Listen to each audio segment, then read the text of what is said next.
I quite often get asked the question, what cars am I most excited about launching? And most people would expect me to answer with something high performance, high value, a prestigious brand. But you see, those cars are great to look at, but they're only dream cars, cars that we think about owning when we win the lottery.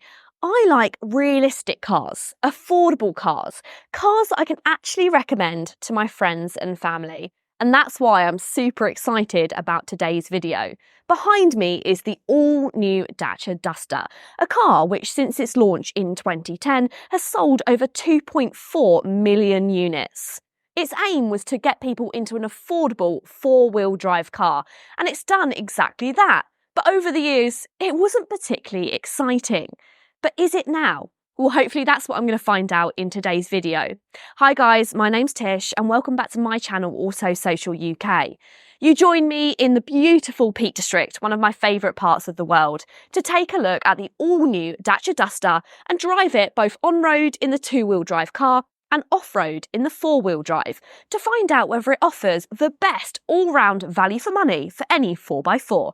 So if that sounds good, then please keep watching. And if you like new car reviews and car content, well, you're in luck. You're in the right place. Go ahead and hit the subscribe button and turn on the bell notification if you never want to miss another video. If you did have any further questions or queries, or if you wanted to find out how much it will cost you to get into an all-new Duster, then you can contact my friends at the John Banks Group. I'll pop their details down below. So first of all, let's take a look at the exterior of the all-new Duster to find out what's changed over the outgoing model. The new Duster introduces a complete redesign with a more rugged, chiselled exterior, whilst maintaining its length of 4.34 metres, but sitting lower and wider than before. It transitions to the modern CMFB architecture, allowing for new hybrid powertrains, improved dynamics and enhanced safety features like automatic emergency braking. The Duster's exterior showcases Dacia's latest design language, featuring bold arrowhead creases, a squared-off front end and slim LED headlamps with Y-shaped daytime running lights. Other features include larger wheel arch claddings to aid its rugged appearance. The rear also sports new angular tail lights, enhancing its modern SUV appearance and reflecting Dacia's evolution in design. So it's certainly a more stylish car than the model that it replaces. But it's not all style over substance. The brand have also thought about longevity and also sustainability. So first of all, the longevity. The front and rear bumpers, which are finished in this kind of dark grey colour, they're actually that colour the entire way through, meaning if you have any bumps and scrapes, it's not going to be as noticeable than if you had painted, and it won't need to be repainted or replaced as much as you would if you had painted bumpers. Now, when it comes to sustainability, they've used a material called Starkle, and you'll find that over the wheel arches and also on this lovely quarter panel, which has Duster spelled out on it. You'll see these little flecks inside of the plastic. Now, this is made up with 20% recycled plastic. So they're thinking of ways that they can use products in their cars which require less energy to produce. They're also unpainted, so it doesn't require any energy when it comes to that either. It's all very good in my opinion and still makes for a very good looking car. So that's all the exterior, but let's take a look on the interior. The model that I'm showcasing in today's video is the Journey trim. So this sits just below the top spec Extreme, and the Extreme can be recognised by all of its bronzy gold details on the exterior and interior. Inside of this Journey, it's a bit more subtle and palatable, and I really love the colour combination that they've got going on. You've got this dark navy across the dashboard and across the doors, and then on these seats you've got black headrests and black fabric seat covers, but on the outside you've got this denim effect material with contrast white stitching. It's very interesting. It's very 90s. You've almost got this kind of silvery transfer of the Dacia logo. That is the part that feels very 90s to me. Might not be to everybody's taste, but I quite like it, and I really applaud Dacia for not just doing boring, bland interiors. They've really given them something a bit interesting, including this grey headlining, which I think feels a little bit different to other cars which are on the market. Of course, there is a lot of plastic used inside the cabin of the Dacia Duster, but that does mean it's practical, it's easy to clean, but it does feel a tiny bit cheap, although that's exactly what I was expecting. I do like, however, that they have used those elements of colour and also the textures across the doors. It just brightens a boring plastic palette. Now let's talk about the equipment that you get as standard with the Dacia Duster, and starting off with this infotainment system, because this isn't standard on all the models.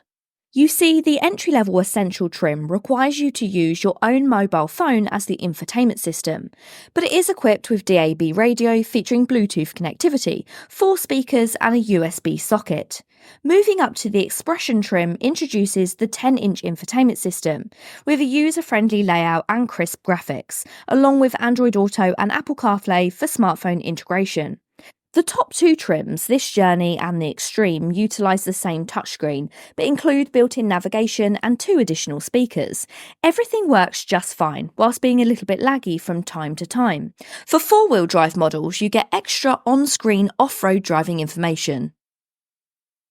So going for the higher spec trims are definitely worth it if you want to benefit from those touchscreens. But in terms of equipment, when we're talking about this Journey trim, I think it's very well specified. You get things like Apple CarPlay and Android Auto, which is wireless. You get automatic lights and automatic rain sensing wipers, all things we've come to expect from new cars. But also above and beyond that, you get wireless charging and keyless entry. They pretty much have all the equipment you should want and need. They're also extremely practical. You've got plenty of storage inside the armrest, a couple of cup holders, and plenty of little cubby areas to pop things away out of sight.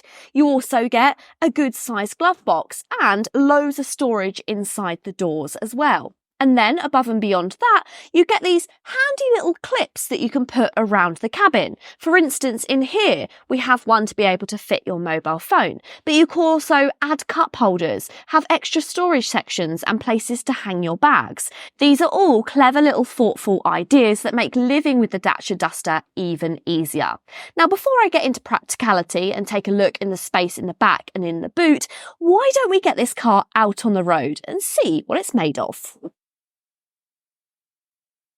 Of course, one of the biggest draws to the Dacia Duster is that it's available in 4-wheel drive. And this is brilliant for so many people that live places like the Peak District, which is so hilly. And as soon as there's a bit of snow on the ground, they need a car that they can depend on. They need a 4-wheel drive.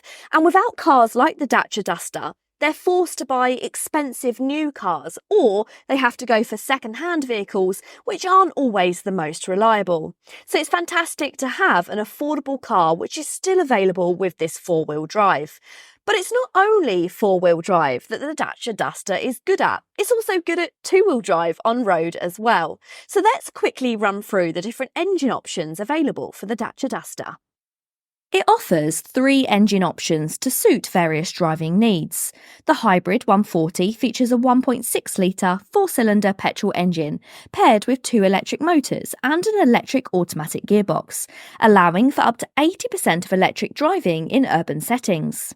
The TCE 130 is a 1.2-litre 3-cylinder turbocharged petrol engine, enhanced with a 48-volt mild hybrid system, improving fuel efficiency and reducing emissions during starts and acceleration. Lastly, there's a TCE 100 bi-fuel engine, available exclusively on the Essential trim. This runs on both petrol and LPG, featuring a 50-litre tank for combined range exceeding 800 miles. And it's the 2-wheel drive hybrid with the automatic gearbox which I've been driving today. To say it's exceptional would be a little bit of an overstatement, but it's good enough.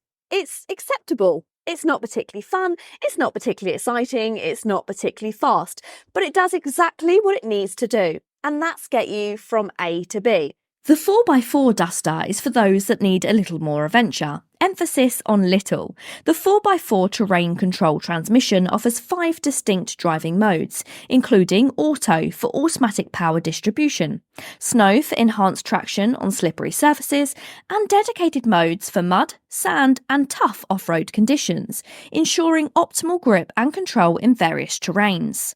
With a ground clearance of 217mm and approach and departure angles of both 31 degrees at the front and 36 at the rear, the Duster can easily navigate obstacles. Additionally, hill descent control assists drivers on steep slopes, maintaining a controlled speed without constant pedal input. However, its light steering translates to a less confident experience than I was hoping for.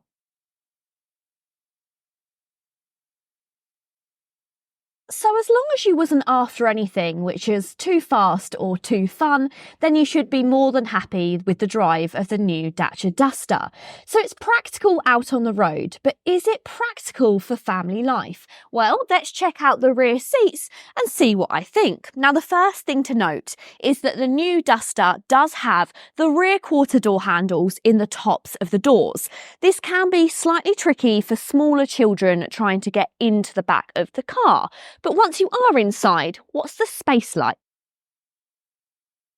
So it's called All New Duster because it sits on a brand new platform. So it sits on the CMF-B platform.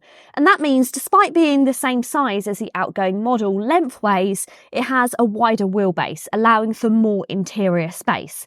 But it would be deceitful to say that there's a huge amount of space in the back of the Duster. Legroom is a little bit tight. This seat is set up for my driving position. I haven't moved it so you can really see how much space there is. Headroom is fantastic. That's no issue at all. And you've got a completely flat bench, so you could easily sit in the middle. The only problem with that is you'll need to slightly straddle this centre console, but that's not too much of an issue. It's not too impeding and I can fit my legs behind it.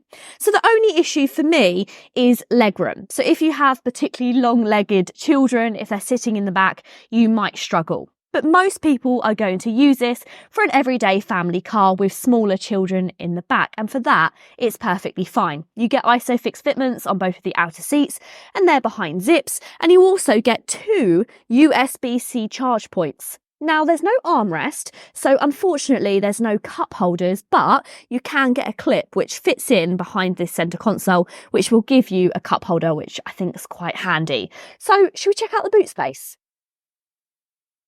Well, it's a similar story with the boot space, really. You get between 430 and 517 litres, depending on whether you go for this two-wheel drive version or the four-wheel drive version. And I think that that's going to be more than enough space for most people.